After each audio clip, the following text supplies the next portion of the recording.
Who else was Pitt, St. John's? Yes, we can go over it because I have some. Yes, because I want to say something.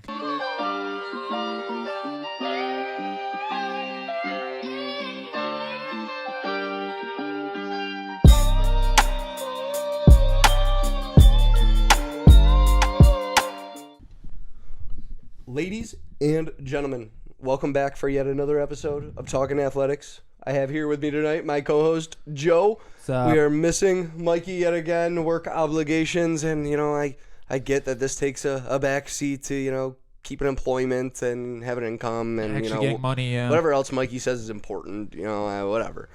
But we do have a lot of things to cover today, and we are a few days late in recording than our typical. We're trying to record on Sundays now, so we're recording on a Wednesday this week, but hopefully Sundays will work out a little better for this pre-NFL schedule. Right. Just not this Sunday, because it's Easter. Sunday. That is true, not Easter to give Sunday. You context so we will of when this is being recorded. one more time at the during the middle of the week next week, and then we should be hopefully going to Sundays more frequently, depending on schedules, obviously. Yes. But a lot of sports to cover. We really don't cover a lot of basketball, college basketball on this podcast, but we are in March. This is March Madness, and I know it's something that you and I have been watching a fair amount of throughout the season and looking back at. Yeah, how's your practice going, by the way? Awful. Oh, okay. Sorry to hear that, bud. Iowa State looks okay. To be honest. Oh, you did do a women's one? What's up? You did do a women's bracket? No, Iowa State men. Iowa State men? Oh, okay. Yep. Yeah, I have an Iowa State men winning bracket. So I've got like six out of my Elite Eights are still alive. Okay. Are still in that one, so that one looks okay. But I did have another bracket with Baylor, and that one went down in flames. So I feel for all the people out there that had their brackets go up. Who do you got winning in your bracket? Which one? I have 3 still alive. Give me your top 2. My top two is UNC. And then Houston. I don't hate either of those.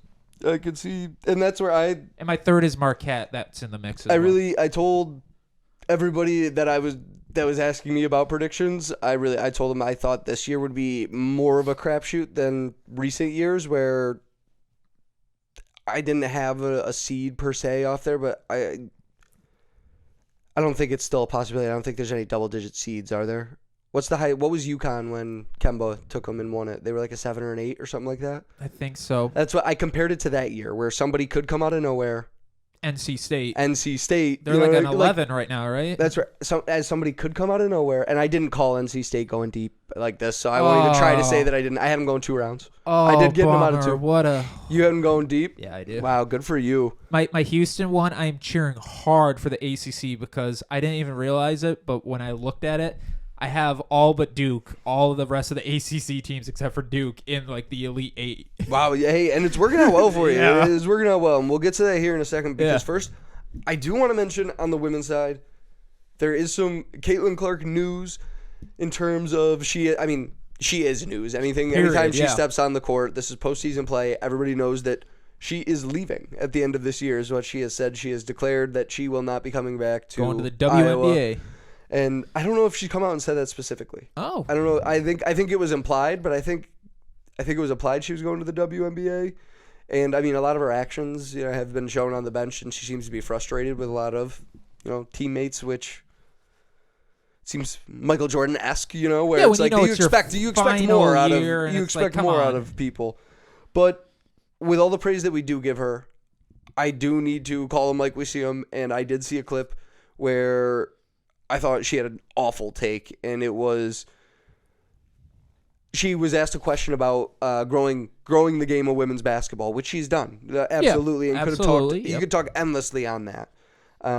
It was when she compared the women's tournament to the men's tournament that I think she lost it. What she's done for the women's game and growing the game, astronomical. Like you cannot even chart it, and there isn't an NCAA men's player that is doing that like to the same extent, and there isn't, I don't think, the same possibility for that. Okay. Because it's so big. But Caitlyn, like, I'm seeing girls wearing Caitlyn Clark games to games at the NCAA tournament, like the men's tournament, like that. Caitlyn's nowhere in the building. Iowa's not playing. but her jersey's everywhere in the building some places. And that's awesome. It's super cool. Yeah. But when you say, and she said that, that it's great how much excitement there is over the women's game, completely agree. Yeah. I agree that there's excitement over the women's tournament, 100%. When you say that there's more excitement over the women's tournament comparatively to the men's side, that's where you lose me. And that's just, it's a totally off-base shot. And the stats that we have to back it up, just brackets filled out. Brackets filled out, okay. 24 million on the men's side. Okay. 3 million on the women's. 3 million is impressive. That is very impressive, yeah. 3 million is impressive. And you have to take, I'm sure on both sides, multiple people are filling out. Yeah, absolutely. Multiple brackets, and I'm sure this is just off of ESPN's numbers from there, so we're not taking into account Yahoo brackets or anything like that. So we're just looking at fairly raw numbers, but they are even to look at comparatively. Yes. That's where I think she was just off base in the idea of saying that the women's tournament generates the same amount of buzz that the NCAA men's tournament does, which it is better. It is better this year than it has ever been with all of the different top females that we've talked about. Angel Reese, and then there's the other point guard for LSU. There's a lot of big names, and then you got the whole South Carolina team. Yeah. Women's college basketball has never been better, and she is not the only reason. But is she a big reason? Absolutely. Yeah, I think when she was talking overall, I think I kind of agree and don't agree. I'm kind of in the middle with your take because you're right. As far as the overall, going women's versus men's, you're right. The men's are absolutely dominating. Your bracket stat is perfect. However, I read an article today that actually every single game that Caitlyn Clark has played in the NCAA tournament, that game ticket right there, the game she's playing, has skyrocketed past every single match. Oh, I don't doubt that. Which is crazy. So it's just so I think if she kind of put more context saying hey, any opponent I go against, our game is more watchable and more expensive. But this is where you have to break it down, Joe. And that's where right now, in the first two games you have to take into context too. She was playing at home in Iowa City, Iowa. Exactly. Her fan base that has sold out for her pretty much this whole last half of the year, knowing that this is her last year. Where did she play now? I just want the first two games of the tournament. Because now I think she goes to Albany. Albany, and that's the article I read, that their ticket prices have skyrocketed past all of it. So Albany this was a big argument last year. Yeah. This was a big argument last year in the Final Four. Women's ticket prices were slightly higher than men's prices. This year, I'm saying with her, I'm betting it's way higher. Yeah, it is, like I said, skyrocket. You have to look at how many butts do they put in the seats? Yeah, did they put in the seat at that building? Because it's probably not equal. Albany doesn't host the men's tournaments. You know what I mean?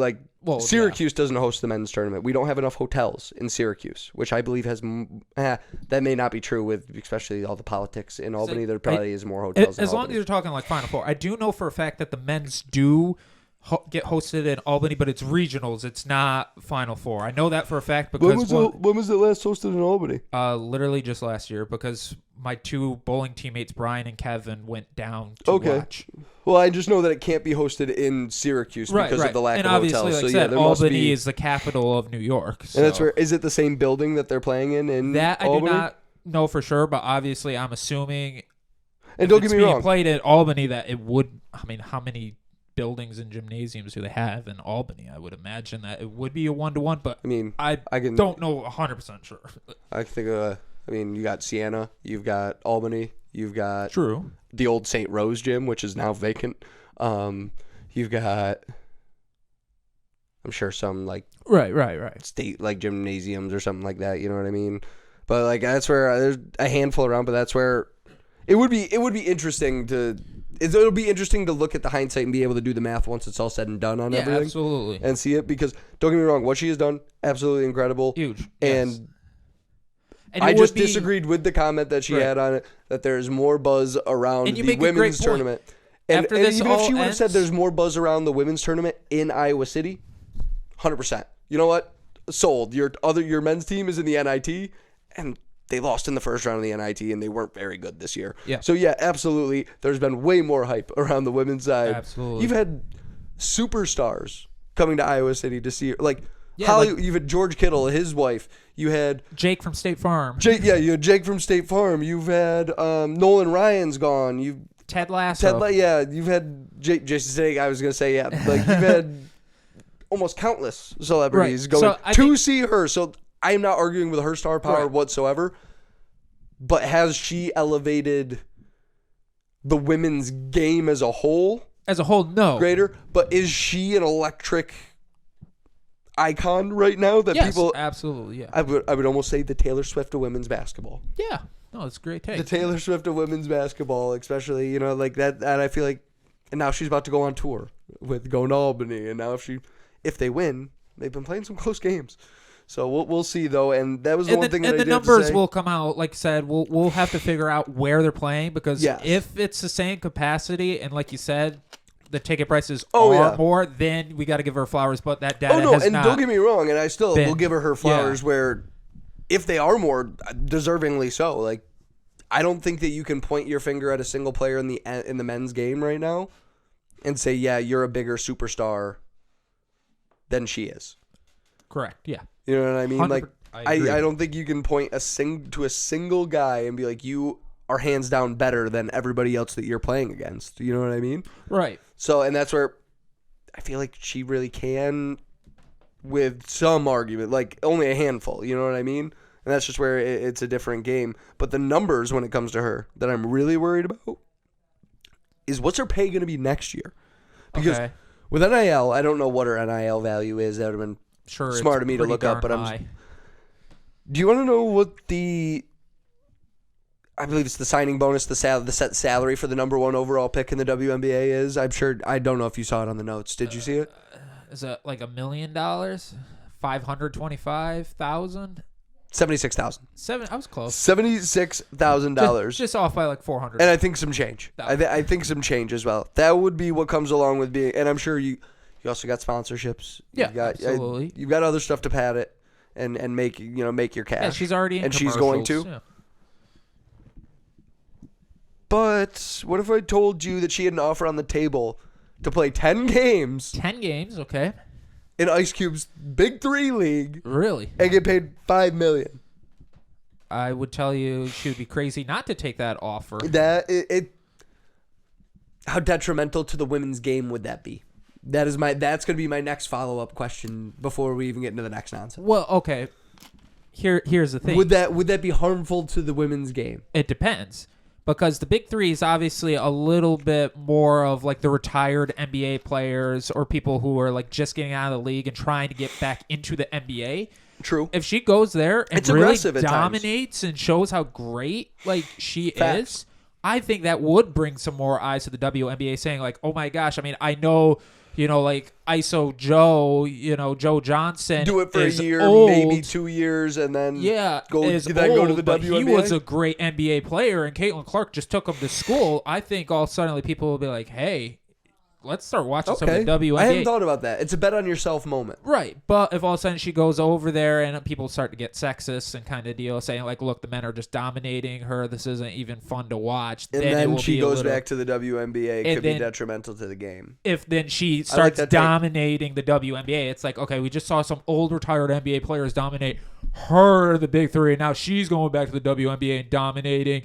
That would be detrimental. But if she goes over there and dominates them or plays very well. I mean, when I say dominate, I mean like super good. Yes. No. Like I'm not saying like score every single point, but like be really good. I think it would open people's eyes. Be an active player that could be utilized in the role and just say, hey, yeah, I can play at this level with these guys. They may not be at the NBA level, but they were. Anymore, they were, and they're just on the back side. And her IQ is, that's what I feel like what seems to be. Her basketball IQ, yeah. Her biggest gripe with some of her teammates on is right, yeah. And my basketball career ended in 8th grade, so I don't have very high of basketball IQ when it comes to stuff. But when she's coming off the court, asking why are we fouling there, and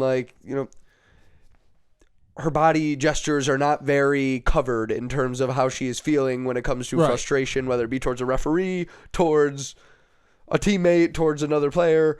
And I don't remember where I was going with this, but that's one of these areas where because the big three retired players usually it have seems a good like an high aggressive IQ. game. Yeah. That's how we got here. The higher IQ, they're former NBA guys. They know what they're doing, so that It's shouldn't just be their an issue. body. It's like what they That always say shouldn't in be the an issue. NFL, where it's like, Peyton Manning and Tom Brady said, as I got older, my body slowed down, but my mind was fast. So it's probably the same thing with the big three, where, again, these are basically retired NBA players that have such high IQs that their bodies just can't do it. You're right. And with these retired NBA guys, Or a guys lot of them trying to get demand. back. A lot of them have earned / demand respect. Right. She can't be doing that on the court with them, which scares me about that proposition. I don't know you know if what I she mean? I don't would, think she though. would either. I don't know, and I don't know her. I'm just saying, from what I've been seeing out of the games lately, when they're not playing highly ranked teams at this point, it seems like she's getting very frustrated very early and throwing her hands up in the air, like not being quiet about it. When Right. things are not going her way and she's not balling out. And how are you going to beat Iowa if she's balling out? You're not. So your whole defense is stopping her. Absolutely. So it'll be interesting to see how it all plays out. And just to tag on the end of it there, which I think is more of a joke offer, Okay. Dave Portnoy followed it up on Twitter, offering her $10 million Wow. as an intramural player on their basketball team for Barstool.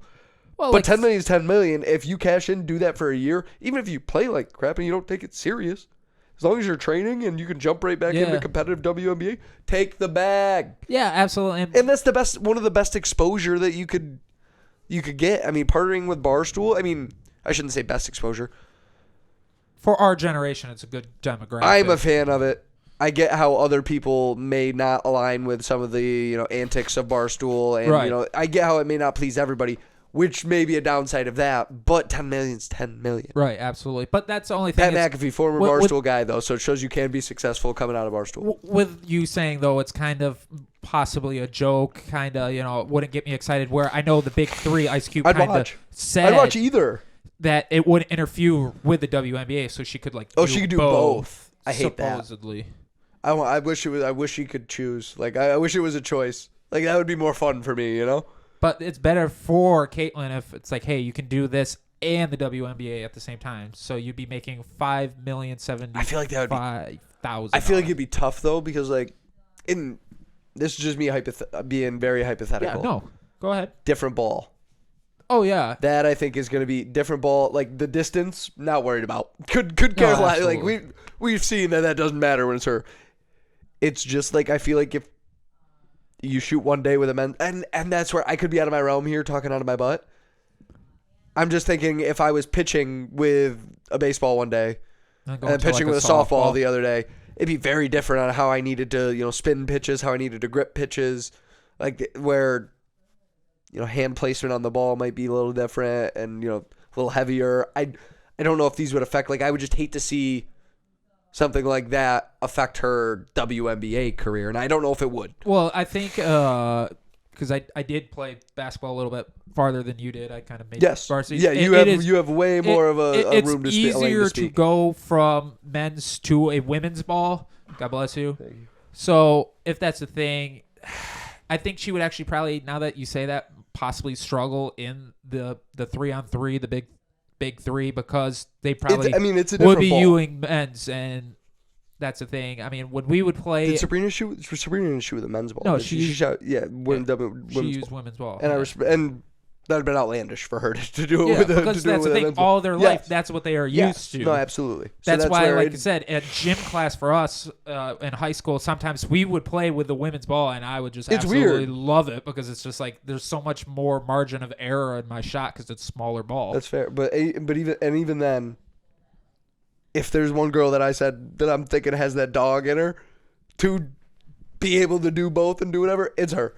It's her. So you know what? I'll give her props and give her flowers early because she's deserved them in my mind. We'll just have to wait and see what she decides to do. I'm very excited though. I'm very excited to see what happens because I think it'll be entertaining and we will all get to benefit from whatever the outcome here is. Yes. Moving over to the men's side, which isn't quite the men's side. We're talking a little NIT. NIT, and the lack of participation. There was a shocking amount of schools, and just to list off a few here, St. John's, Pittsburgh, Ole Miss, Indiana, Memphis, Oklahoma, and Syracuse all declined to go to the NIT tournament, participate in the NIT tournament. I don't, and the reason given for most of these schools is because the recruiting window is open. Right. So these coaches believe that, or they say that it is more valuable for them to be recruiting than it is for them to be participating. And a lot of coaches said, if you want to fix it, keep the portal closed and until the end of it all. Which that's exactly. I 100% is agree the with answer. that. I think that is the answer. Are you kidding me? I mean, just keep it closed. Think about if you're a senior. Like, you're a senior that isn't. You don't want to go play overseas. Yeah, you're not going to the NBA. And your coach is like, I'd rather go recruit new guys. Thanks for your service. No, 100%. Yeah. Which there's two sides to every. There's got to be two sides to the story where there is, because the coaches are having the same conversation every year, where the coaches aren't just coaches anymore. And that's why Saban left. You're also a general manager at the end of the year. You're somebody who has to sit down with everybody, most of your big name guys, especially your breakout players, and say, stay, please. What can I do to make you happy? It's not even that. Do you need more NIL money? They're coming to you saying, how much can you give me? Right. I'm pretty sure I can get more elsewhere. And why they say when they're pretty sure, a friend of a friend, somebody messaged them saying, hey, I could get you this guy. This guy just messaged me saying that he could. So that way there's no direct connect. Like, they're weaseling around trying to get all of these guys from everywhere. So you're having to beg guys, recruit guys, your own guys. Yeah. Let alone the new guys that you're trying to bring in. But that comes in with a portal where you can go get a 5-star proven 5-star and bring him in and plug him into your system like that. A college-ready guy, not a JUCO guy, a guy that's been at your level of football or your level of basketball, whatever it is. So I really just don't know where I land on it, but I agree with the portal needs to be closed until the end of all postseason play. Yeah, absolutely. It's absurd that it's not closed. Well, and that's the thing, though. This doesn't just bleed into college basketball. It also bleeds into, like, college football. I've seen people. We watched we heard, like, a bunch of Georgia players that were transferring to SU before the national championship game for football was even, like, played. So it's not just basketball. It's just all of college sports. I think it should just stay closed. It was after. Was it before their bowl game? After their bowl game? Georgia, I'm pretty sure it was like before. I think it was. I thought it was after New Year's because they played New Year's Day. Well, I just know that there's been like That's where either way, I agree. I get your point. You're right with your point. Maybe it's not Syracuse and Georgia, but I know for a fact that there have been players out there that are like, yeah, no, I'm transferring. I'm not playing in this bowl game. So I just feel like it should be closed. It's just such a tough spot for all these coaches and players, I guess. Of course, I can't find a date anywhere. Yeah. But like I said, it's it was early. It was November. Yeah, so see? Yeah, it was November. You're right. So that's I what don't know when he started getting guys. I don't know when they started recruiting, but I bet you're spot on now because I was thinking it was later than that. But that's what I mean. It's not just a college basketball problem. It is a college football problem. It is. It is. It's just a college problem, period. So the simplest solution and best... Is that a problem, though? Well... As a fan. As a fan watching entertainment, is it a problem? Yes. I wanted to see SU participate in the NIT. My dad and I stayed up till 9 o'clock to watch the NIT selection. I'm saying, so we close the portal there. I'm saying, I guess I'm opening the question now to, is the portal the issue with getting to keep guys? So, say the portal opens at the end of the year after postseason play, like we believe it should. Yeah. Is the portal still the issue of, okay, guys still have the option to go and leave and they're not able to stay, so we're not able to build any, I really don't see how you can go in as a college coach, get hired, and build anything because you're not going to have a whole lot, especially at a blue chip, like a blue blood program, you're not going to have a whole lot stay. Like, guys always feel underutilized. You're young guys that you need to develop and you need to coach. You'll coach them up. You'll develop them. But the star players will stay, though. Yeah, and then they're gone. You think, you hope. You think, yeah. Depending on how much money is out there. Depending on how bad they need the money right away. You know what I mean? Right. You got a lot of these kids, not a lot of these kids. A handful of these kids are coming up from nothing. You know what I mean? Yeah, so you got to get money back home to mom and dad. So the quickest way I can get money, if that means I hadn't play at all at Bama last year. Right. Again, I got it. If I go to Florida, they told me they'd start me and I'd get cash. That I understand. I understand that. But like you said, if all of a sudden your star point guard who's playing like 33 minutes out of the 40 minutes a night, you're hoping he's not going to go, because it's like, how much better do you want? You're literally playing almost the whole game. I mean, when you're on track to go to the NBA, like, where do you really want to go? Well, Q's basketball is a great example if you want to look at, people leaving and like we're in a transition period, right? With the new coach here, first year, overexceeded expectations. I believe my expectations for the team, first year without Jim Boeheim, first year playing man defense as a primary defense, and you were still a bubble team at the end of it. Like, exactly, yep. A long shot bubble team. And we were projected to be like in 11th out of 12th place, I think, and we were not. We were like 5th or 6th. Yep. So that's where like expectations, I believe, were over exceeded, largely in part to the man that's transferring. I can't think of his name right now. Coleman, is that right? Yeah. 6-man? Yep. Yeah. He's leaving. Copeland. There it is. Yes, you're right. I knew that wasn't right. And felt right, but we've had a lot of Colemans in SU history. Daewon, that Derek, kind of hard to forget. Yeah, no. So I Copeland, yeah, but no. So Copeland leaving, I think that really hurts. Do you see what? I don't think it's official as of yet, but what was posted on JJ Starling's Instagram? Yes, I did see that. Yeah, it was like a piece or bye to with like the orange. Was like it's been real or something like so that. So it was a goodbye to Syracuse, which nothing's been released to the best of my knowledge. Because they were saying it could be a troll job. If it is, God bless him. Yeah. Got me. Because he might be just saying like it was a good season kind of deal. Like Judah's leaving probably for the NBA, which I still think is terrible. He's not an NBA point guard. That is up to see, because it was found out yesterday that Judah is running a basketball camp here in Syracuse, like in May. Oh, I wonder. Yeah. With rules changing, I'm betting he probably gets to profit. Yeah. Possibly. That's just a rumor. So that's where I don't know why. Everything you got to look at a little deeper with now. Where back in my days of playing college sports, there was rules. If you were going to transfer, you had to sit out a whole year, and people would be like, "Well, it's not worth it." Unless your team gets cut. That's the loophole. That's the loophole. No, but or you're a graduate student. Like the world is like, it seems like the world has changed. You know what I mean? It's changed so drastically. And some coaches have adjusted better than others. There's one college basketball program in the NCAA's. I want to say it is either Clemson or North Carolina State, where they talked about how what they did was actually go down and grab Division II players and brought them up to Division I, had them transfer, saying like, hey, we're losing a few guys. I'm seeing what you're doing in Division II. No one is scouting you but us. Come on up here, boy. Well, I mean, which is smart. I think looking at Lemoyne finished at the middle of the pack in their conference this year with Division. They had 1 or 2 transfers come in. Right. And they did it with all D2 guys from their roster from last year. Yeah, because now they're Division I. And they moved up to D1 this year and finished middle of the pack. So So I'm not surprised that all suddenly some other coaches are now saying like, hey, like you said, we just saw what Lemoyne did, middle of the pack Division I. There's probably some good Division II players. Oh yeah, no, there definitely are out there, and it's something to be slept on. But you want to know what else has been slept on, Joe? What? The ACC conference as a whole. Really? The ACC we talked about had a large amount of bubble teams, and a good chunk of those bubble teams didn't get into the tournament.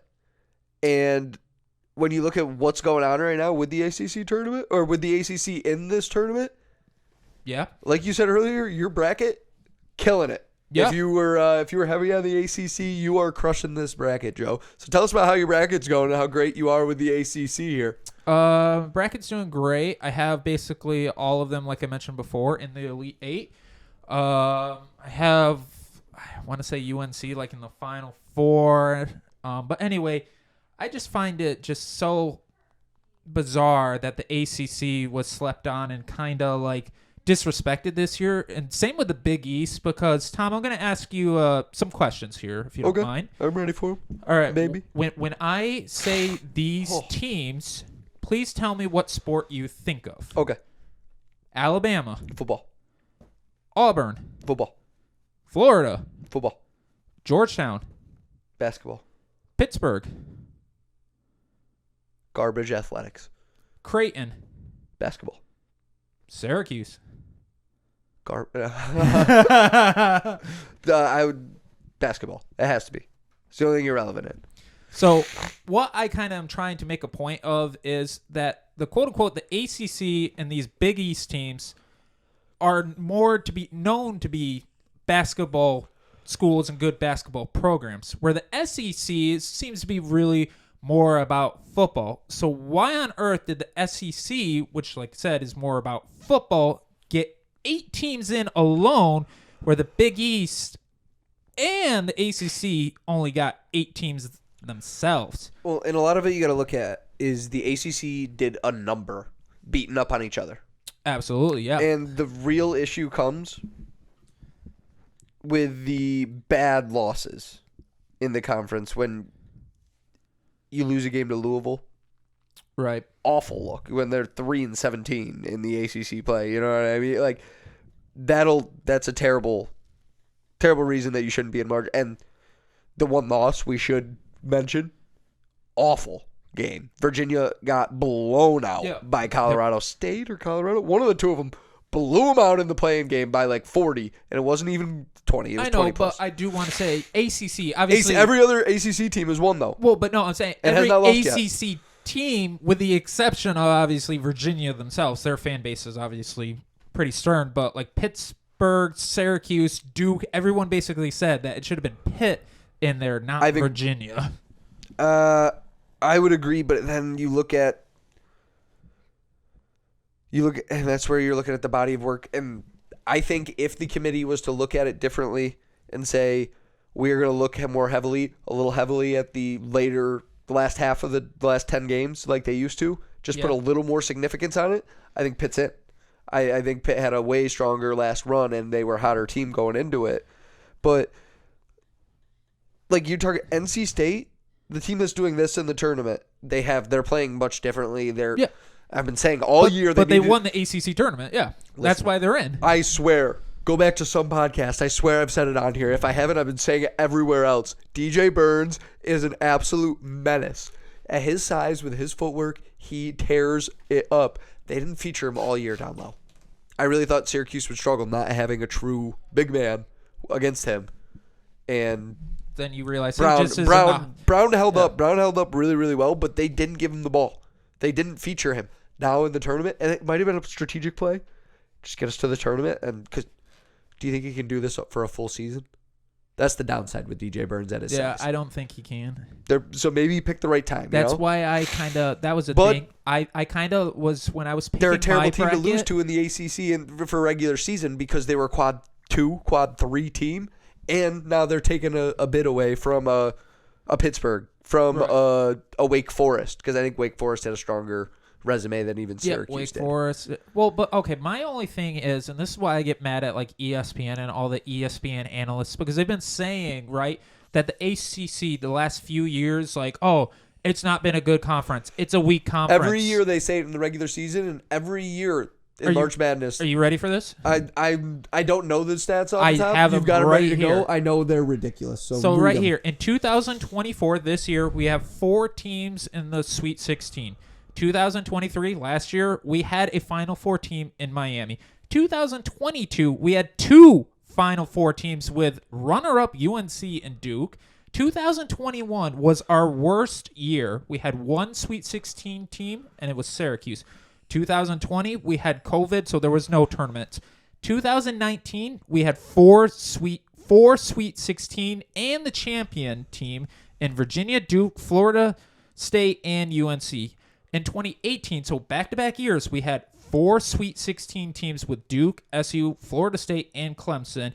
2017, we had the champion in North Carolina, and this is the craziest one. This is absolutely the craziest one. In 2016, we had 4 Elite 8 teams. Yeah, that's wild. And the runner-up. We had North Carolina, Notre Dame, SU, and Virginia. So where on earth are these experts and analysts saying, like, oh, the ACC is a weak conference, when our worst year was 2021 with 1 Sweet 16 It's because if you look at everybody's conference records, we beat up on each other, so no one looks good. And honestly, the Big Ten struggled with that for a couple of years, but they always suck in the tournament because they play too physical. But the ACC is dealing with it now where you've got too many good teams. Right.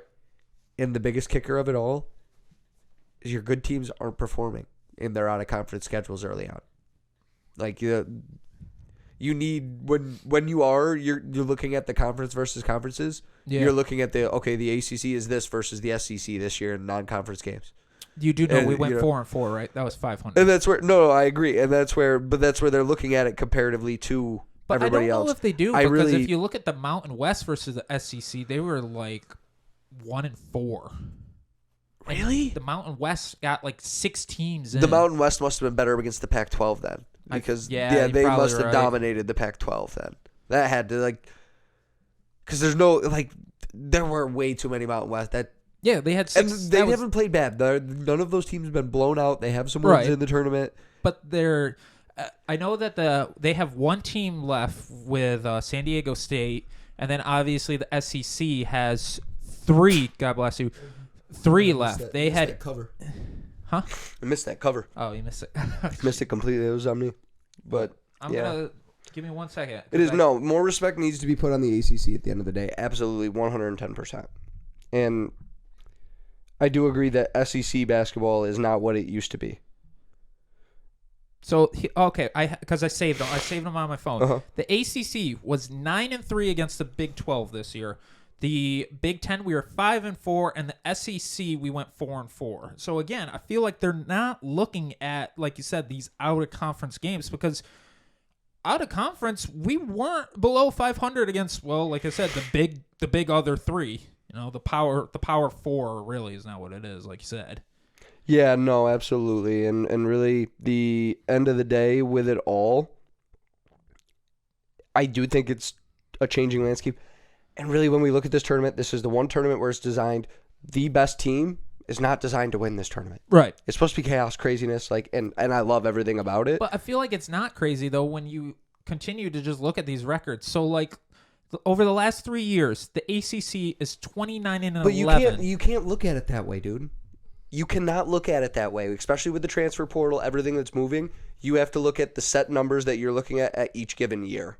I get what you're saying with the historical performances, and the ACC does do very well in the tournament. Yeah, again this year. So, but you have to, current this year. You cannot look at last year and be like, "Oh, the ACC did pretty well this year," but they're all around 500 this year again. And we've got other teams that are in the top 25, literally in the top, because really, at-larges, there's really, how many at-larges at the end of it all after conference tournaments? Because I think there's 15, 20, maybe even 30? It's a field of 68? I want to say 26 or something. Any auto bids to CA?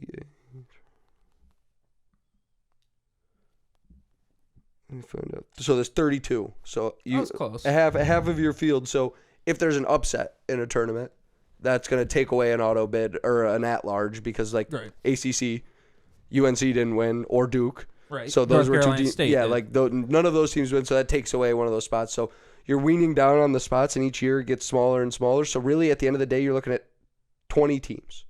Right. But how many of those teams are already in the top 25? Currently, right now, you know what I mean? How do you say that a team that's in the top 25 does not get in the tournament? You know, that's ridiculous. Well, and did you see that the ACC, it's almost, this is why I get so upset. Because in 2007, I know I'm going back in time, and like you said, this is not historical data. This is just a fact. 2007, the Syracuse historical men's data basketball. Is facts, but yeah, continue. Syracuse men's basketball played a weaker out of conference schedule, and we dominated. We did not make the NCAA tournament simply and the committee came out saying SU did not play a very tough non-conference schedule. This is why we did not let them in. It almost seemed, obviously, that numbers I put in were from this year, going against the SEC, going against the Big 10 and the Big 12.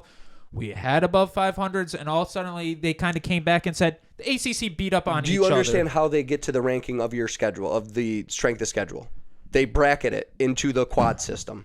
And I've already told you, I don't like when the your quads. conference beats up on each other, right, you have no quad 1 conference. teams. You have no quad 1 teams. So that is where the system is broken in your eyes, and that needs to be rephrased. Yes. So that's where I don't know how else you would look at it, though. I agree where, because now what it the ACC needs to be taken into perspective but at the end of the day, because they need to counterbalance it in way more. I think they need to weigh more heavily on what's being done leading into the tournament. Because now what the ACC did was they said, okay, cool. They were saying we beat up on each other too much. So you know what the ACC literally just announced like 2 days ago? They said we are going to play 2 less ACC games. So now everyone plays each other 2 times less, like obviously. So now the ACC isn't beating up each other, and added 2 non-conference games for every single one, because they simply said, you know what?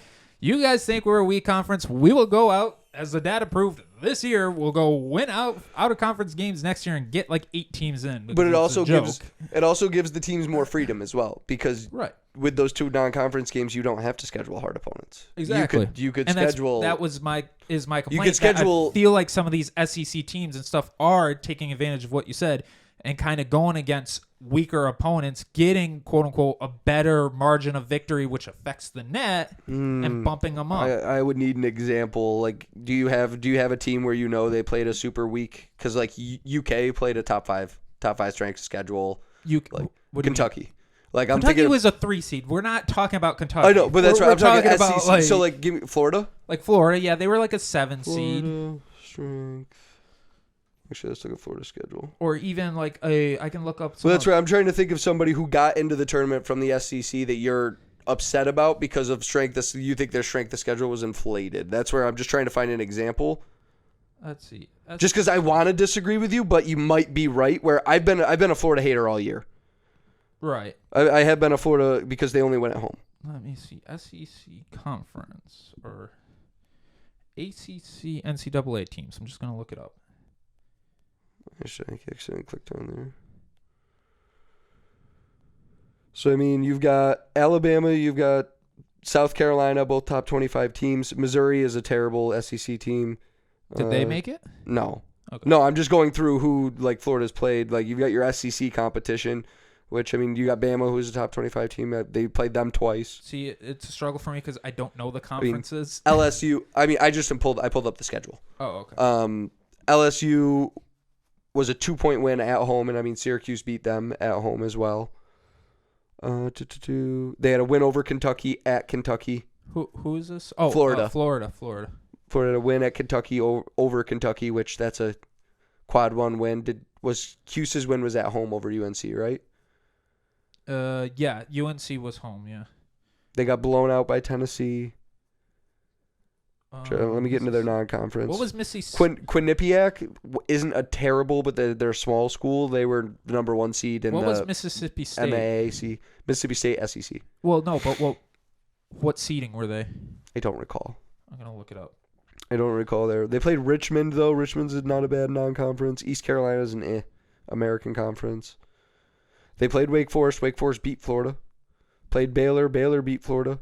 They played Pitt. They dominated Pitt at Pitt.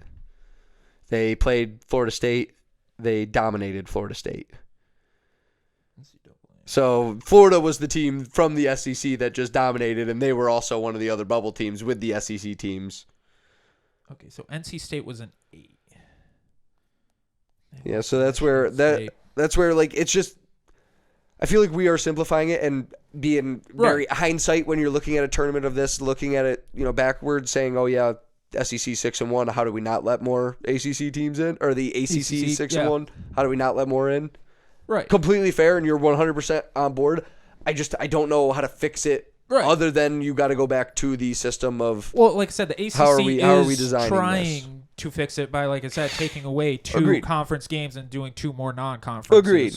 So obviously, well, and they're always going to be tinkering with the formula. And like I said, I don't know if I'm right. I don't know if I'm wrong, but it seems that the ACC is kind of agreeing with me, saying like, okay, to Tom's point, they must watch our show. Saying, like, no, absolutely. We are beating up each other, and the committee is saying like, no, you guys are all around 500. No, you and I are you and I are in agreement about what's happening here. I just feel like you're putting a lot of blame on the committee for not having put in more ACC teams. Where I feel like it's not just the ACC. Yeah. It's also the Big East. That's why I was saying, because the Big East had 3 teams get in, and somehow the Mountain West got 6. True. Again, I can't even name a Mountain West team. And then back to your other point, Seton Hall, strength of schedule #1 in the year. And somehow didn't get in. Same with St. John's. It's just like St. John's. I really don't think St. John's was good. They lost. They had some really bad non-conference losses early on. But again, to your point, though, at the end of the season, when Rick Pitino called them out saying, you guys basically suck, turned it on. They started playing really well. That's why all of a sudden Rick was like, we're going to make it. We're going to be in this tournament. Way to go, boys. Yeah, but no, like you said, they kind of were like, no, we don't care about the last 10 Well, games. and you and I know the only way to make it into the tournament is to win the tournament at the end of the day. Guarantee your spot. But let's circle back to the ACC. Okay, ACC. Or not the ACC, the SEC, excuse me. I'm getting the two of them confused. John Calipari keeps his job after another early exit from the March Madness tournament. And I do have an opinion on this, and I see it both ways. I can see the opposite of me. I see how you are. No, I'll agree with you. Like, just like we did with the ACC there. I'll tell you exactly my viewpoint on it, but I do want to hear your thoughts before I give you mine. About what? Just John Calipari, do you think he should have kept his job at Kentucky? Okay, so I think John Calipari should have kept his job. I think he is a good coach. However, just as we've had this conversation before, you can be a good coach and still underachieve. And that's what I think John Calipari is starting to kind of be known for, is he is a good coach. He has, I looked it up this morning, he is 12th in men's basketball, most wins of all time. He has over 800 wins. That doesn't mean he's not underachieving, because I also looked this up earlier this morning. Since John Calipari got to Kentucky, which was in 2009, he's had the #1 recruiting class. Guess how many times in 15 years? I would imagine most of the time. Just take a guess. I don't have a guess for you. Probably 10. He has had 13 #1 recruiting classes. That doesn't surprise me. And you know what the other 2 were that weren't #1? No. National champions? No, #2. Oh. They were the second ranked. So, but do you know why that is? That is going to be part of my point, as I'm looking deeper in. I was just going to skip right to it. Why that he has a #2 recruiting class? He's the one coach that doesn't have to worry about the transfer portal. Right. He designs his team around a one-and-done system. Exactly. And the athletes that are recruiting, they know that, which means they're the most NBA-ready classes, and thus why he has the top recruiting classes, because everyone only expects them to be there for a year. Exactly, which is why I think John Calipari... I agree with you. That was going to be my main point. He's a good coach. He's a one-and-done coach. You don't have to worry about the transfer portal. He needs him there for 1 year, right? And then get him to the NBA. That's been his whole model the whole time, and it gets him into the tournament. Yeah. And once you're there, 4 games are what stand between you and knowing you're going to keep your job. Right. Isn't that crazy? You get to the Final Four, you know you're keeping your job. You need to win 4 games to get to the Final Four. And if you're one of the 4 teams left in the Final Four, and I would even say argue Elite 8. You know what I mean? If you get to that next weekend. How do you feel about it's back-to-back years? He hasn't really made it. Early exits, it hurts. And that's where I could see UK is a basketball dynasty. They are, you could argue, the bluest of blue bloods, in my opinion. When? UK history? Kentucky basketball? Yeah, but in the last 19... In Rupp Arena? Rupp? In 15 years. I'm talking blue bloods, Joe. Blue bloods is your historic background, how you got your start, and how many championships you have as a university. Right, but that's not what John Calipari has won. I agree with you. Won. I agree with you. But you expect to be in the Elite 8, the Final Four every year. You don't expect to be winning championships every year. That comes with the territory of the 68 team bracket. But you just the said best it team yourself. does not win he every should year. be at the Elite 8, right? Yes, absolutely. A majority of the time? Yes. He's been there 3 times in 15 years. Agreed. And that's where I am with you. And Joe, I was the one that was just, you said that he should stay. I was just giving you my points. I was getting to it. You made it sound like you were arguing now against me when you already said he should stay. So that's where I think he's a good coach that underachieves. I am agreeing with literally everything you're saying. You were trying to pick an argument here with me, I feel like. No, because you just were like, no, obviously he's been there 3 times. Like, that's a terrible. Yeah. So that's where I'm saying I was giving you my point of getting to that. He hasn't been doing that consistently. Right. I don't think you can bring in another coach of a blue blood program who can design a one and done system that fits the current day, where if this was 10 years ago and he had this performance, he's gone. But because his system is Kentucky basketball and will give you a chance to be in the tournament, and all you have to do is win 4 games after you're in, I just think you're good. I think teams. I think they're win 6 for it all. the fan base just needs to kind of tamper those expectations. I don't think they should expect championships every single year. I think they realistically should start to think like Sweet 16. As someone who went to college 20 miles away from the University of Kentucky in Lexington, every single year, and that comes with the recruiting class of having what the Mikey one. Says that's disappointment then. Every single year. It is. It's disappointment, and that's why all of them are sick of him. Except because for 2015, they won in 2015. And you look during the middle of this year, Reed Shepherd wasn't playing a good handful of times. Like when you look at what he's doing with the guys on the court at times, it leaves you scratching your head, and you're just trying to figure out why he's playing the players that he is. But every year, even those mediocre years when he had Oscar Tshiebwe, they were getting into the tournament. So he gets you into the tournament, and your ticket should be there. But he does have to find a way to get up and over the hill. But I just don't let's know move if on he to. ever will again. I'll say I agree with you, but I want to move us over to NFL and just talk about the changes that are coming around in the NFL quickly here before we wrap up. Okay. So we had 3 big changes, and I'm going to go out of order here from our notes. Okay. Sounds because good. I think the first 2 really can be grouped together more than the other one. They banned swivel hip drop tackles. Okay. In the NFL, which is a big rule change. It's going to be very hard to implement that. So swivel hip drop tackle, that's when you have somebody and you're kind of behind them. Okay. You take your feet off the ground, put all of your weight onto them, dragging them down from behind, landing on their heels and falling on their legs and bringing their weight back and folding them up like a lawn chair, essentially. Okay. They've banned that, made that illegal. The big fear is, how is that going to be officiated? Right. This year in the NFL, looking at it, it's such a new thing. Players have been tackling like that for forever, and you're talking about peak athletes, like top of the food chain athletes here.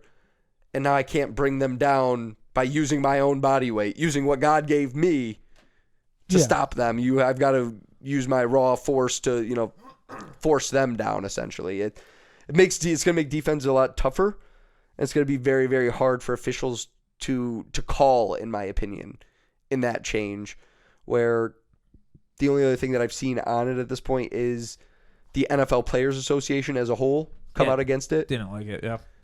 Dean Blandino believes that they're not going to see a whole lot of flags resulting in it from it this year unless it's clearly blatantly obvious and a guy gets folded up. It's going to be more video reviewed by the NFL and fines being sent out in the mail. But I just wanted to get your thoughts quickly on it, where we got an idea of, do you like the idea of more restrictions being? I feel like it's already very restricted on the defensive player, what you can and can't do. That's the thing. I feel like this year was really the first year we really started seeing injuries and talking about this. So I will give NFL credit. They moved very quickly on this because I hadn't really ever even heard about this until this year.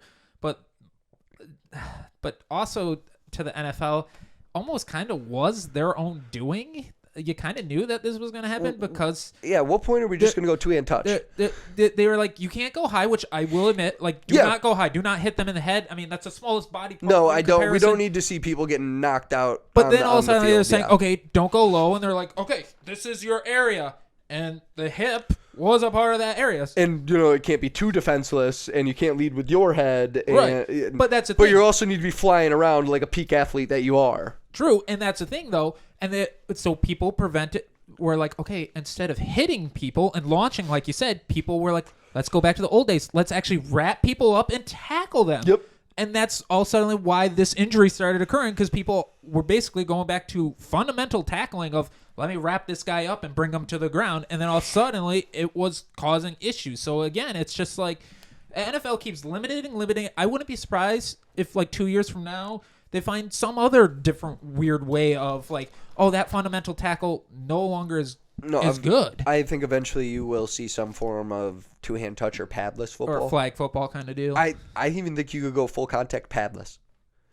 The idea of having a helmet on your head gives you a sense of safety and protection. The shoulder pads do too. And guess what? They don't do anything.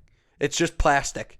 It's just there. I swear it is. I mean, the helmet helps out a lot, obviously. You're not getting concussed. But you're also, your instinct is not to cover your head where when it's exposed, your brain knows to cover your brain. Right. It doesn't matter what situation you're in.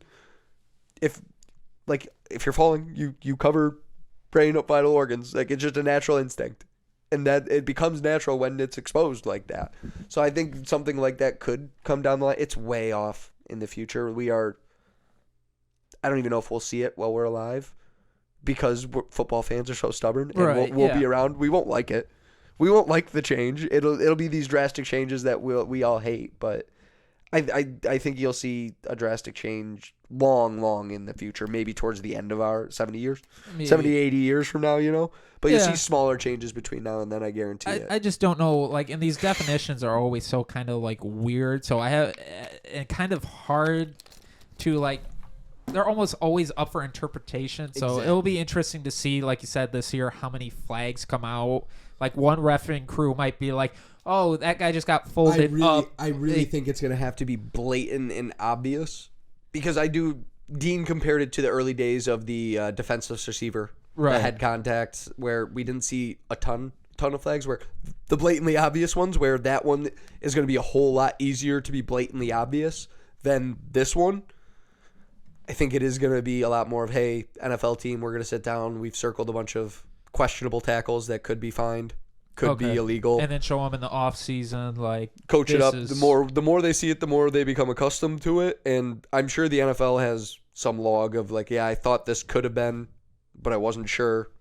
Review it, and then they'll become more sure of, okay, yeah, this was and this wasn't because of this X, Y, and Z. And then you'll see the flags later on, like we are seeing more of it with the defensive receiver. Right, now. but I will say this, and I'm going to hate when I see it the very first time. There is going to be a guy who gets injured, and they're not going to throw a flag because that happens every single time with a new rule change. Absolutely. They'll be like, I'm afraid to throw a flag, and it's just like that dude literally it'll be the the definition of the rule in a big moment of the game, and they won't throw it. Yeah. I agree with you. But I do like the next topic that I want to switch us over to, which is another NFL rule change. Okay. Showing some flexibility on the NFL part, they are adapting the XFL kickoff set. Oh, okay. And I am a fan of that. I'm tired of watching touchbacks. Yeah. It's the most pointless part of the game. I don't know about the onside kick system. I assume that they are going to be keeping the same. Like, if you want to go for it, it's 4th and 10. 4th and 10 from your own 30 or something like that. Are you talking the NFL? That's the current XFL system. NFL, they said it's still an onside kick, but you have to declare ahead of time. Awful. Yeah. They need to change that. I wish that was coming with Which they said, like, that's not a big deal unless you're New Orleans in the Super Bowl and trying to do a surprise onside kick because you won't be able to do that anymore. Well, the onside kicks, they broke when they made it so that way you can't run up to the line of scrimmage anymore. Yeah. Like, you have, I get that it's not safe. We're sending it's still full-grown that, men, and now you have to. But that was the only chance you had to get in the ball. Like, yeah. The stats of getting, like, this way, like, even if you make it 4th and 15, make it something crazy. Like, I think that would be way more entertaining. Teams might go for it a little bit more, and I'd be really interested to see how that would go along with it. But this is a start. It's showing flexibility. I didn't think they were going to do it. They got a landing zone now too. It is. It's the rules of it are really. It is complicated. If it goes through the end zone and doesn't hit the landing zone, they take it to like the 35 now, which I was just. But if it lands in the end landing zone and then goes into the end zone, it must be played. Right. I believe. Yeah, I believe it must be. Or no, then it comes out to the 20. If it goes in, it comes out to the 20. Because the kicker did a good job because it landed in the landing zone and then it goes out to the 20. Grab it, yeah. If he catches it, he play it as live. Everybody plays it. Once he catches it, the ball goes. The rest of the players then move. Out of bounds, it goes up to the 35 unless it was kicked out further than that, I believe. And then it goes out at the spot. But there was also one more. Surprised it's not just the 40 because it's always been the 40. Maybe it was the 40. That's where I was just trying to remember from the visual that I saw earlier. The weird little cartoon visual. Yeah, no, it was not ideal. That's right. I wasn't even going to get into it. I was just going to say, hey, I'm happy about this change. I imagine you are as well. Yes and no. I was happy with it until I looked into my lovely Green Bay Packers and realized that anytime we catch a ball between the 5-yard line and the 20-yard line, we are actually 23rd in the NFL in kick returning. Yikes. Where in the end zone, we are actually 4th. If we decided to return it out of the end zone, we were fourth. So, and Yikes. obviously now the ball is not landing in the end zone. So I was just like, well, I mean, okay. Return is going to be completely different. Absolutely. Everything You're gonna have blockers and stuff like that. We're used to have it like set up almost in a pyramid technique where you Yeah. could have guys positioned to create holes in certain areas. No, you're all lined up immediately. 10 guys. Face to face. The only two guys that aren't in that line are the kicker and the receiver. So it'll be interesting to see how it all works. I am excited about that. I think it'll be way more entertaining. And I'm excited to see what kind of trick plays and, loops that like people ends arounds. And like we've seen some of it in the XFL, but I'm sure like give Sean McVay this rule set and let him go to work. Like I want to see what any some of these guys can come up with. Bones, I don't know where he's coaching now. Could you imagine Andy Reid? Oh, just it's like I'm gonna throw a quarterback out there. We're gonna do some laterals. And one more addition here, and I don't know how I feel as a fan. I think I like this, but I wish they would have done more because it feels like you're asking more on the players here. The NFL is adding 2 games on Christmas Day. okay. They're going to be it'll be typical Thursday game rest. So you're going to be on short rest like you would be for a Thursday game normally. That I don't love. I really would love the second bye week. That I think should be owed to the players in a situation like this where we are adding more games. Because now they're gonna have 2 like short rest. And Mikey did have weeks. this on our list for the day. He did throw some topics that he wanted on there. He did have this game on his list. But the biggest thing that we saw right before this podcast was actually from Barstool, from Frank the Tank. He was interviewing Saquon. His biggest reasoning for adding an extra bye week, they would push it to President's Day weekend. We would have Monday off work. For the Super Bowl. For the Super Bowl. That would be incredible. And it would be the best marketing strategy the NFL could ever do, in my opinion. Could ever do. I really think that the ratings would bump up for the Super Bowl slightly based on people wanting to watch. But that is the biggest takeaway that I had from it there is I hate it for the players. You're throwing in an extra short week, especially for only 4 teams. You've got 4 teams that are going to have an extra... Unless they don't have a Thursday, unless they don't have a Thursday game instead, that could be what's in place of it there. But I think an extra bye week. Let's push it out to President's Day. I'm with Frank the Tank. I'm with Saquon. Let's make it happen. NFL. I like that idea. Yeah, I'm all about it. Joe, anything to add before we wrap this bad boy up? Just gonna say, did you see the NFL is continuing to find new streaming services to kind of outcast some games. So like the first week, apparently like the opener almost is going to be like Philadelphia, and it's going to be in as long as they're not doing it through Brazil, Peacock. And it's through Peacock. Oh my God, I hate it. Nope. It's dumb. It's dumb. But hey, I get it. NFL, make your money. The money speaks. And Peacock's Amazon got to pay got for that, right? A different one. I got as well. Amazon, so I'm cool with Amazon. Peacock.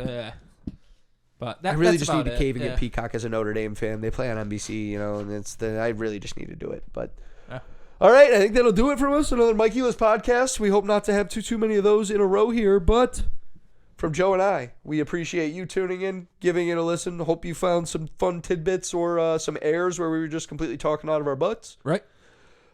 But another week shall come, and we shall come with more predictions that probably still will not be corrected with more errors. Yep. And we will see you then. Call us out. Until then, we leave you. Have a great night. Peace.